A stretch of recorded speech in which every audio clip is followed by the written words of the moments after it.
Hey guys, welcome to the Massive Iron Channel. I'm Steve Shaw. In this video, I got a big ass long piece of paper that's going to show you how bodybuilders get lean. This is from a scientific study, so stay tuned. Before I get into that topic, if you have any questions or comments, drop them down below. The best topic ideas I turn into videos just like this. All right, so this is from a study, and I'm going to read this slowly if you want to Google it yourself. It's from Nutritional Strategies of High-Level Natural Bodybuilders During Contest Prep. So, this was a study on 35 men and 16 women, 51 competitors, right, that were preparing, that were in contest prep. This is how they got super lean. This is over the course of time from whatever initial stage they were to super lean on stage. You have to understand as a caveat that these people didn't begin as fat asses. They began as reasonably lean in the off season and over a 16, 20 week period or whatever. This is how they got lean. So these are the magic secrets, the keys to getting lean. So on average, this is just data. So don't yell at me in the comments section. This is just what the scientists, researchers found out. The male competitors started at an average of 3215 calories and ended at 2660. So they were more active, right? That's pretty good metabolism. It's not like they starved themselves. They ended at 2660. Females started at an average of 2001 and ended at 1599. Both of these metabolisms, the end, are better than my average clients that are starting off on a fat loss diet. What I mean is, generally these bodybuilders and lifters are far more active than the average client comes to me, and their endpoint, calorie intake to lose weight, to get super lean, is typically better than my average client's starting point. That's a big point to know. Activity matters. Not a single athlete did a starvation diet of 800 calories or a juice fast. Obviously, we know this, but we have to state it for those that are in the way back seats that are a little bit slow. Calorie reduction took place over time to counteract any metabolic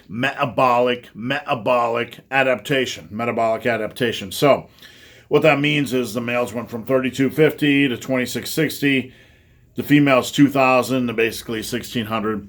They reduced their calories over time, 16-20 week period, as their metabolisms and other things adapted. So there was a slight change. Over time, to get super lean, you need to probably drop your calories a little bit each week, couple of weeks. Small changes. The macros, okay? These are average macros for the males. And I'm going to read them in protein, carbs, and fats. The males started at 254 protein, 431 carbs, and 64 grams of fat. And they ended up at 244 grams of protein, 393 carbs, and 45 grams of fat.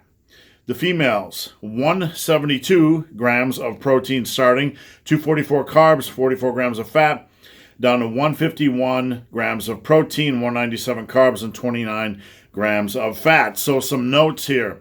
High protein was crucial. These competitors were eating protein levels much higher than the average lifter. The average person that comes to me, certainly like females, 151 to 171 grams of protein. It's hard for me to get a woman to eat 100 grams of protein. Let's be real here. Women, are you listening? You got to kind of move away from that 80% carb diet. And men, you probably need to eat a little bit more protein. But other points, diets were not low carbs.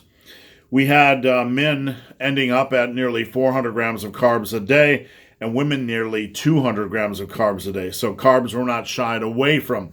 Low carb diets were not required to be lean on stage. And fats were moderate, but don't overdo fats. So carbs were okay, protein was high, and fats were a little bit moderate.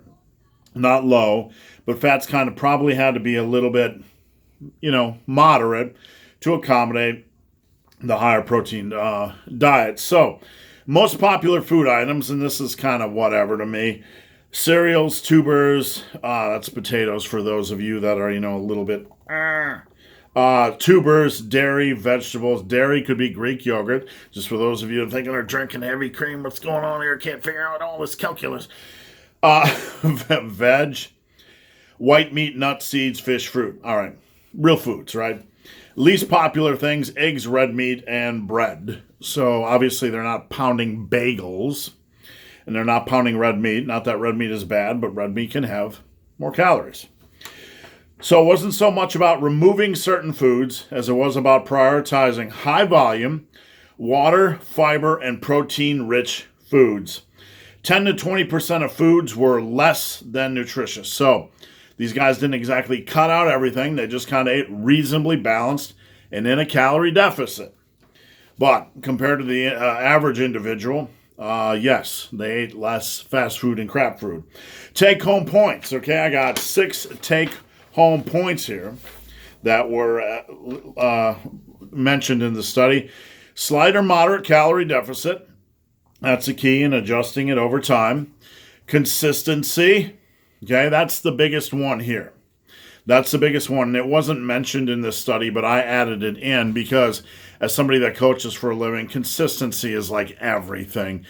These guys are consistent. The average individual is not consistent. So if you want a linchpin right there, it's consistency. High protein diet, carb to fat ratio doesn't matter. Enjoy both. No foods were off limits within reason. And fun foods were worked in sanely. So if you want to get lean like a bodybuilder on stage, there you have it. All kinds of magic secrets. All kinds of magic secrets. They ate real food. They were consistent, and they were in a slight calorie deficit. And as time went by, they dropped calories slowly. So guys, hope this video has been of some help. If you have any questions or comments, drop them down below. If you made it this far in this video and have yet to subscribe to my channel, please do. I'd appreciate the support. So guys, as always, thanks for watching. Have a great day.